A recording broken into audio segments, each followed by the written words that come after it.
Good evening, David. Hi, good evening. Great to be here. Welcome to Mumbai. Thank you. So I'm looking forward to having great conversation with you and learn. And also, there are so many of our viewers. They will also get a lot of insights which will be helpful for them in their day-to-day business. How has India changed in the last 5 years? Well, it's been a huge change, I think, over the last 5 years. In general, events are speeding up. Things are happening a lot quicker over the last few years.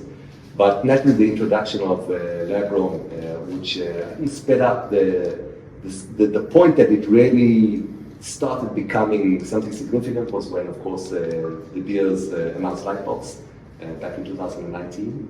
And I think that was the turning point for the LGD. And from that point onwards, actually, there was huge change in the LGD. And in the past year or so, when now engaging with a lot of the LGD players, you can actually see that they were engaged long before that, 2013, 14, 15, and 16, long before the Lightbox was introduced.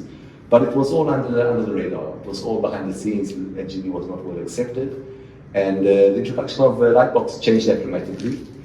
But I think it wasn't really clear to the market because of COVID. COVID, obfuscated, what was happening because of everyone was focused on COVID. But during the COVID period, that was when we saw, the significant change in the lab activity. And then once COVID was over, all of a sudden became apparent. So there was that huge change during that period from 2019, 20, and 21. And last year, when it now became clear that lab-grown is a significant force and a significant player in the industry. In parallel to that, we also saw in the US market the acceptance of the lab-grown. So in the last few years, whereas if you talked about 5 years ago, lab-grown was not really accepted in the US market. The US retailer was fairly against the lab-grown, didn't already accept it, didn't understand it, and therefore I think was maybe a little bit afraid of it. But over the time, with education, with understanding the benefits for the consumer, and for the retailer, we saw a significant change also in the retail side. Okay, and I think those two combinations of a really significant push on the growing side, the manufacturing side here in India, together with that change in the retail side, that's what brought it where we are here today. Point well taken. I have gone through your websites and your products. What I find that while Sarine Technologies is a global player and very respected name, but you have a very wide range and portfolio of products. So if you consider the diamond journey, right from inclusion mapping and planning until the diamonds reach the retailer, you are present everywhere. So I was wondering, since you have so many wide array of products, as now you are in services as well. So being a consumer marketing professional, what I have learned, not only in the classroom but in practical example also, that focus is the key. So if I may ask you a theoretical question, how will you describe Sarine in one sentence or one word? So we see ourselves as a one-stop solution for diamond technology. That's where we see ourselves. And that means that we need to be able to provide solutions from the source, whether that be in natural diamonds at the mine, or whether that be the lab-grown of the grower, all the way down to the consumer. That's where we see ourselves. Now, of course, we cannot do everything all the time, and we need to put focus on different areas.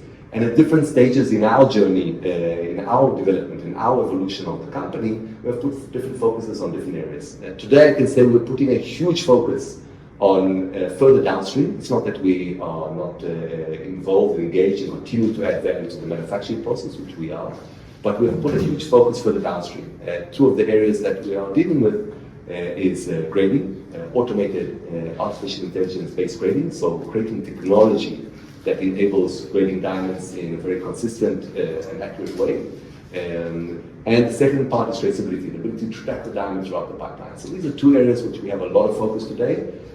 Both of them are relevant for natural diamonds. I think on the lab-grown diamonds, the grading is much more significant because in lab-grown diamonds, you need a very cost-effective solution for grading. You need it very quick, very consistent, and I always say grown by technology and graded by technology. So it also fits the narrative of lab-grown diamonds. Correct. So you are absolutely right that if you consider either a man-made diamond or a mined diamond, the production process is exactly the same. Very similar. Yeah, the natural diamond and lab-grown diamond, if you see the prices, a lab diamond will cost significantly less. It's a fraction of the cost of a mined diamond. So your machines, they need a huge capital expenditure and investment from a grower or a manufacturer as well as a cutter, all across the spectrum. So I was wondering if you have done any product innovation, technological innovation, which will bring down the cost of investment for the lab-grown fragility. If you have that, please share. Absolutely. So no doubt there is a big difference in the cost of the raw material, and the product is at a lower price point, and therefore it's clear that the technology also needs to be at a lower price point. And we've actually invested a lot of time and money and development in adapting our products for the lab-grown segment, whether that's products in the manufacturing segment in order to plan and manufacture the diamonds, so we have much lower cost products in order to serve that market. And also in the grading segment, naturally grading in the lab-grown segment, the report cost needs to be significantly lower, and we're significantly lower in terms of the report price. Because of the fact that we use technology, we don't need expensive manpower, expensive people, graders that we need to train, have very high salaries. It's all based on technology. And therefore, we can actually provide a very high level, high quality grading report at a very low cost. So you recently acquired, I think 6 months ago, GCAL. And do you have any plans to offer the services of GCAL to India? Absolutely. This is exactly our plan. GCAL, especially in the lab-grown segment, not only, but especially in the lab-grown segment, have a very strong brand position in the US market. Naturally, today, the US market is the main market for lab-grown diamonds. And therefore, we look for a way, how can we provide our grading technology that would be also accepted by the US retailers. And GCAL, because it's so accepted by the US retailers, was exactly a perfect match for Sarine, and that's why earlier this year we announced that we're acquiring GCAL, and today it's part of the Sarine Group. On the other hand, GCAL always had a challenge in how to expand and how to grow. Because of their philosophy that they want to keep and maintain quality all the time at a very high level, they never expanded beyond a single grading lab. And why? Because the moment you start creating additional grading labs in different locations around the world, you lose a lot of your control over quality, because it's very difficult to maintain quality in different locations by different teams. Grading manually is not consistent. Therefore, the combination of GCAL with their very strong brand recognition in the US market, together with the technology that enables us to put the technology at different factories anywhere around the world, especially here in India, enables us to create a win-win situation for both sides. So actually, we are currently, during my visit here in India this week, we've been discussing with a wide range of the different lab-grown manufacturers and growers how to utilize the technology for grading in the factories while utilizing the strong GCAL brand for the US retailer. So yes, we will be issuing grading reports based on our technology and the GCAL grading brand. We actually rebranded it to GCAL by Sarine. Yeah, I have seen that.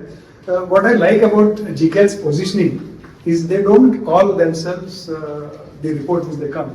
It's not a grading report, it's a grading certificate. Exactly. And they also give a guarantee, which is a very good thing. But I have also read on their website that they have no plans of opening offices apart from the US. So if I understand correctly, all the grading will be done e-grading, right? Yes, correct. So in terms of expansion of labs, again, I'm not sure that there's not a need, because not everyone maybe has the need or ability to acquire the technology. So maybe for very small customers, there will be a need for additional grading labs.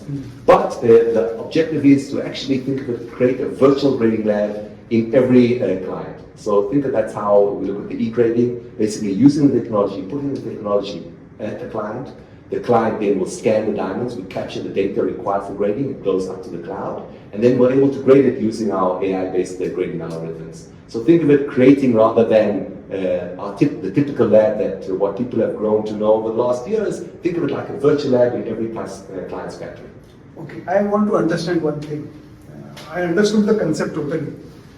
Let's say you want to do e-grading, a manufacturer wants to do it. or a retailer wants to do it. So, what is the infrastructure and how much the investment manufacturer or grower needs to invest for this to happen? Because it will require a lot of 3D photography and high level of networking with different machines. So how does it work? So basically the basic e-grading suite is comprised of three different technologies. We have one technology that grades color and fluorescence. We have a second technology that grades clarity and polish quality, and a third that does cut grade and symmetry. So basically these three systems comprise of the main grading criteria that is needed in order to grade the diamond. And then the client basically acquires these three systems, puts them in the factory, and once he has these systems in the factory, they can start basically grading. So you're talking about the manufacturer? The manufacturer, yes. We're not talking about the retailer. Because it's a chain, so manufacturer. So the objective is to get the grading done as early in the pipeline as possible. Also in terms of infrastructure and know-how, the manufacturer has a lot of know-how how to operate high technology, advanced technology, whereas in a retail environment, they don't want to have to deal with all sorts of advanced technology. They want to sell diamonds. So we look at grading the diamonds as early in the pipeline as possible, which basically means the moment the diamond is completed manufacturing, now let's grade that diamond. Okay, so it's actually in the factories or big wholesalers. That's the objective of the e-grading. Not necessarily at this point in time at the retail itself, but maybe in a few years' time we'll have technology that's suitable and simple enough and cheap enough to be able to put it retail. But the current objective is at the manufacturers as soon as the manufacturing process is being completed. There is a distinction between a grader and a gemologist. Right. So how does it work? I mean, in how many cases? You said that the mechanical and repeatable process can be done by AI. So what is the percentage of cases where an expert gemologist is required in the chain? So mainly the gemologist is required for more advanced processes. Like what? For example, fancy colors. Today, fancy colors is a much more complex process in terms of grading. The technology is not yet capable of doing fancy colors. There are much less diamonds that are fancy colored. So that's one example. Second is, for example, on diamonds that need further that are referred in terms of natural versus lab grown. So if you need to do further advanced testing on diamonds that are not sure if it's natural or lab grown, that might need further advanced testing in a laboratory. So there are certain areas that definitely laboratories continue to have an importance. Naturally, technology starts with a certain segment of diamonds. So for example, today we're only doing round diamonds, but very quickly we'll be moving on to the fancy shapes and other categories. So I see that in the end, the technology will continue to develop and evolve. It's an ongoing process. It's not something that starts and ends today. I'm sure we'll see continued development of grading technologies over the years to come, bringing additional information. So for example, let's take milkiness, for example. Grading labs today don't grade milkiness, but it's a very accepted parameter when trading polished diamonds. So we believe that we can develop technology that can grade milkiness, tinges, all sorts of subcategories of inclusions, or clarity. So for example, today, if a diamond is graded VS2, why is it VS2? Because I have a black spot on the table, because I have a small crack on the girdle, what is the reason? So all these subcategories that are very important in terms of the B2B trading of the diamond, but the grading labs do not provide this kind of information. So the technology, we believe, will be able to continue to evolve over the next years and provide very much significant additional value beyond what the typical grading is done today. So I will now relate it to my experience. I've been talking to a lot of manufacturers and retailers, and you are bang on. The demand from rounds is shifting very fast to fancy shapes as well as fancy colors. And fancy color, it's in the initial stages of takeoff. Because if you see a mined diamond, which is fancy color, the cost multiple is maybe 10x or 15x. Or 100x. Yeah, maybe it depends on how much you can charge. Whereas in the case of lab-grown diamonds, it is not much. So the cost of production would be almost similar or marginally higher. So there is a huge potential. Absolutely. Okay, we are really running fast. We put a lot of our focus in the last year into lab grown. focusing a lot on the segment because we believe there is a significant potential for technology to contribute and add value to the segment, and therefore we put a lot of our focus over there. On the other hand, we believe in quality technology. We're not just there to do it and do it quickly, but not a quality product. So naturally, we want to give the best product in the shortest time possible. And I think this is going to be a journey. It's not just today or this year or next year. Sarine's been in the diamond industry for over 35 years nearly today, and there's been continuing involvement and development. Even planning technologies, manufacturing technologies, which we introduced over 20 years ago. We continue to develop them today, we continue to improve them today. So I think the same we'll see with grading technologies. It's going to be a continuous evolution, a continuous development. But today, grading with technology is by far superior to manual grading. And I think that's the reason that we think that now is the time to introduce the grading technology into the market, both for lab grown as well as for natural, because it is today superior already. But it's going to get a lot better. A lot more information we'll be able to create. We do other things, for example, like performance, traceability, imagery, fingerprinting. So there's a lot more that we can do with technology and add value to the polished diamond. Very nice. See, branding is all about differentiation. There is a huge clutter in the market. So how does your brand stand out? And I think that is the purpose of branding and storytelling.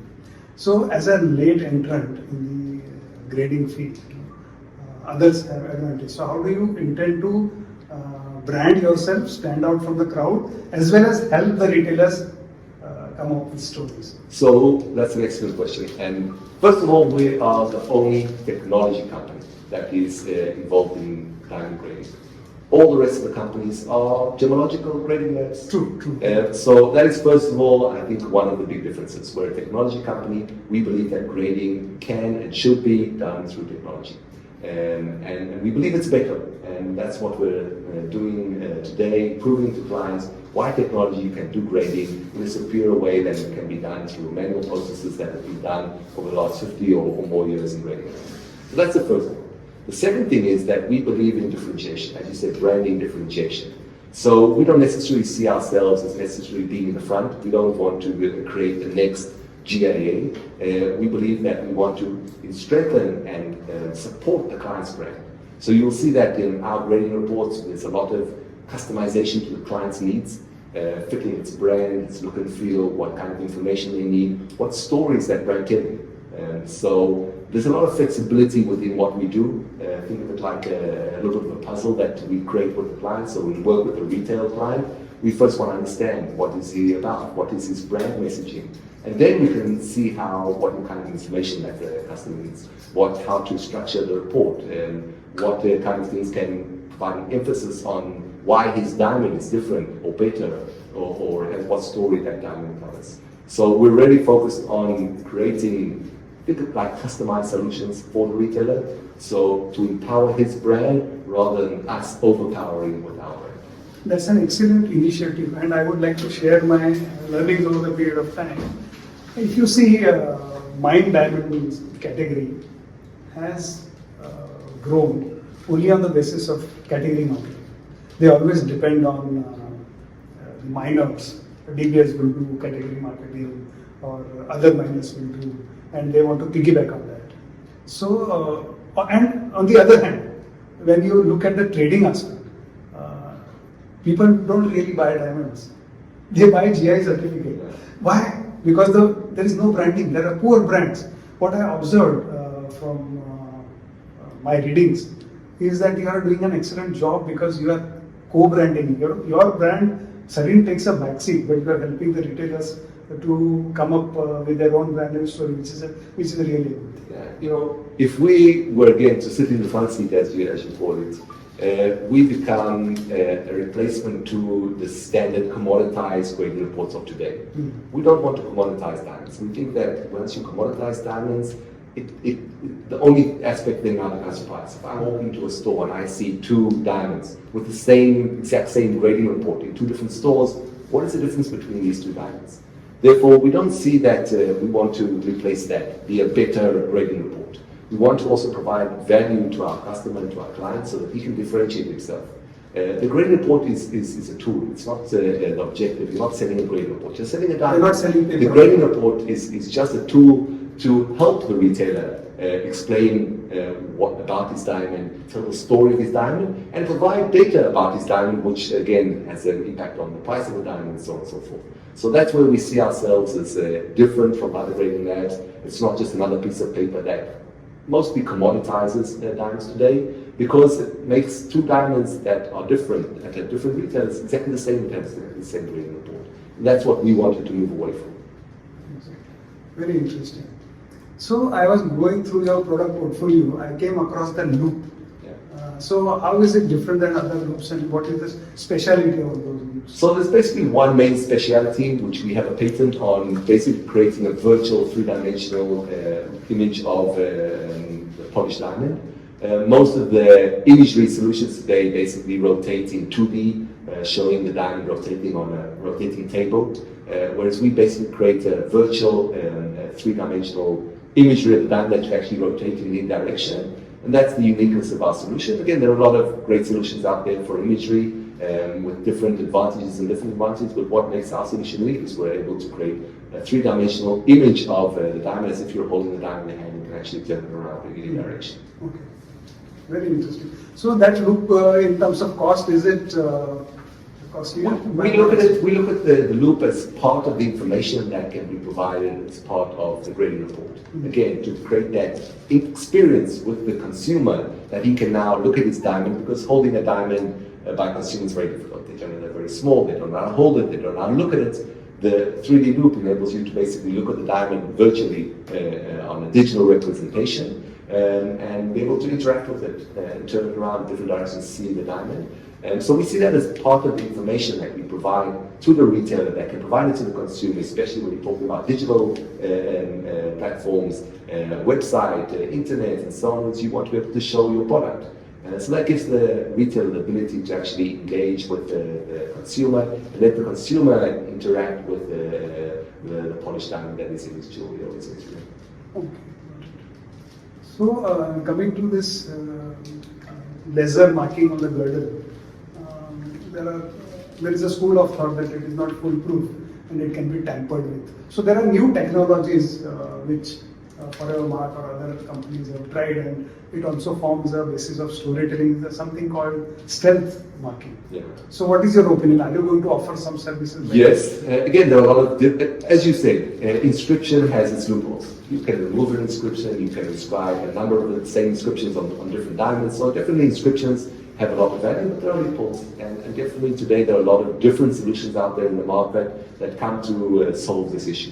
One of them, as you mentioned, is a subsurface inscription. So it's then very much more difficult to remove it because you need to polish it. And you can watch it only from a loop. You can, yes, you have those that you can see with the loop, but then they impact the clarity. So that's a disadvantage if you have the ability to see with the loop. You have subsurface inscriptions that you cannot see with the loop. But then again, and it's difficult to see them, but then they don't impact the clarity. We actually believe in a different direction of not necessarily marking the diamond, but creating a digital fingerprint of the diamond. So we have technology today that creates a digital fingerprint of the diamond, similar to a physical fingerprint, that we create that digital fingerprint, we store that fingerprint like you would store your information about the fingerprint at passport like control. The police department. Passport control, when you leave the country, every time you put your hand or your eye, it depends on what country, and it checks who you are, right? So we believe that that is a much more effective way. You don't need to mark the diamond, you don't need to do an inscription, and you cannot change it, just like you cannot change your fingerprints. So a digital fingerprint, we believe, is a much better way of basically the security solution of how to identify a polished diamond. Great. So what we find today is whether it is mined diamond industry or diamond industry, everybody is talking about traceability, transparency, sustainability. So what are your views on sustainability, especially for the lab? Yeah. So, look, I think if you look at the world today, sustainability, all the different aspects of ESG is not something unique to the diamond industry. You can look at many different industries and you see there's a lot of focus on different ESG aspects of different industries. I think as a luxury industry, whether it be lab or whether it be natural, the diamond industry has a significant importance of also responding to the needs of today's consumer, which have put a lot bigger emphasis and a lot more focus on different ESG aspects. And ESG is not a single, it's not just the environment, it's not just energy, it's not just how you take care of your stakeholders and employees and governmental, it's a lot of different aspects. And I think it's very important because today's consumer definitely looks at this aspect a lot more significantly than many years ago. Companies today put a lot more importance, and therefore I think both in the lab-grown segment as well as in the natural segment, it's an important factor. What I do think needs to be done on both sides is a lot more transparency. There's a lot of talk, a lot of, I would say, a lot of slogans that is being used on the sustainability side, but not enough ways to back up the information. So I think there needs to be a lot of work to organize how people talk about sustainability, how people can actually prove and stand behind what they say, and then I think it will have a lot of value. But today I think there's a lot of talk about it, but not too much action. So I think that's where we need to put a lot of focus, both on the lab-grown side as well as on the natural side. And then say sustainability will have the impact that I think it can have. Okay. I'm learning a lot of new things from you. Thank you so much. Just a dumb question. Are you, when you're talking about the traceability of diamond, which is I think very important, are you using blockchain in the journey? How do you? So important to understand, blockchain in the end is the technology how to store and access data. Digital ledger. So are you using it? No, we're not using it because in the end we don't see blockchain as a solution for traceability by itself. Okay. Why? Because what is really critical in traceability is where the data comes from and how you're validating the data. Okay, so if I put into a blockchain and say this diamond came, let's take on the natural side, this diamond came from Botswana. How do I know that this diamond came from? Who's checking that the information that I put into the digital ledger is correct? So we're focusing in our traceability solution on being able to verify the data. Okay, and the way that we do that is the data comes directly from Sarine's different technologies that are spread throughout the pipeline, from the mines all the way down to the polished diamond. And our systems which gather the data are able to track that diamond to our systems without the involvement of the different entities on the pipeline. So we don't use any declarative data, it's all verifiable data. Now, once you have that verifiable data, you can now put it into a blockchain. We don't do that because that's not our forte, that's not where we focus in terms of our development, but we do work with blockchain platforms and integrate our traceability information into a blockchain platform. And then you can get the best of both worlds. So our focus is mainly on the ability to use the data that is being created. We have about every year over 100 million diamonds going through our technologies. So we have a lot of diamonds going through technologies, so a lot of data along that pipeline, and then utilizing the data to track that diamond without having to get declarations from the different entities on the pipeline is where our strength is in terms of traceability. But as I said, utilizing the information in a third-party blockchain platform creates a synergy with our data. Okay, got it. So now coming to towards the end of our conversation, see what has happened is the Federal Trade Commission in the USA, FTC has laid down guidelines saying that if you are claiming your diamond to be a sustainable or a green diamond, you need a third-party certification for sustainability. So do you think there is an opportunity for Sarine? Yes, I do think so, and I think it connects to your previous question with regards to traceability. Yes. So again, we're not an entity that checks if you are a sustainable company, but the ability to connect that specific diamond that is coming from a sustainable company or coming from a sustainable grower, I think that is definitely an opportunity, because you can do that with technology. You can do that by utilizing the data that is created along the pipeline to track the diamond. And then it's easier to say if this diamond was manufactured by yourself and you have sustainability accreditations, you can say that this diamond was manufactured sustainably. So I think our part in this equation is being able to understand how the diamond flows down the pipeline, the ability to connect that polished diamond to its source, whether it be a rough diamond or whether it be a CVD rough, I think that's where we can provide value. And also the second part is that because a lot of our technology is utilized throughout the manufacturing process, we know what kind of stages the diamond has gone through, what kind of processes it's gone through, and then we can work with third-party companies that measure energy consumption and things like that in order to be able to track the energy consumption of the manufacturing process in a much more accurate way than you could do today. So I think we do have definitely a part that we can play over there, but we cannot provide all the different components of that kind of solution. We need the third-party companies that can really audit and check different sustainability parameters of the different entities along the pipeline. So we briefly mentioned actually about the origin and the provenance. Yes. So coming from the marketing side, what stands apart in the watch industry? If it is a Swiss watch, it commands a premium. Whether it is a Japanese watch, of course, it is quality-wise, there is no problem, but it fetches a lower price premium in the market. Now, when we are talking about the lab-grown diamond industry, there is a demand from the organized retail chains in the US, where there is a advantage to companies like Diamond Foundry. Their USP is grown in the US. Yes. So, I'm just sharing my opinion. Now, with our Prime Minister's gesture of presenting a lab-grown diamond to the First Lady of the United States, grown in India, is also going to be, grown and manufactured in India, is also going to be a big story. And that's where the opportunity for a company like you, for example, you have an association with Lucara Diamond, tracing the entire chain. So I would like to ask you, are you contemplating some kind of association with a lab-grown grower as well as a manufacturer, somebody closer home like Lucix? So without going to which clients we work with, I'll say, look, we work with a lot of different entities, both in the natural side as well as in the lab grown. As I said, this week I've been spending the large majority of the time meeting with growers, manufacturers from the LGD segment, and I think there's a lot of potential there for cooperation. We're I believe strongly in cooperation.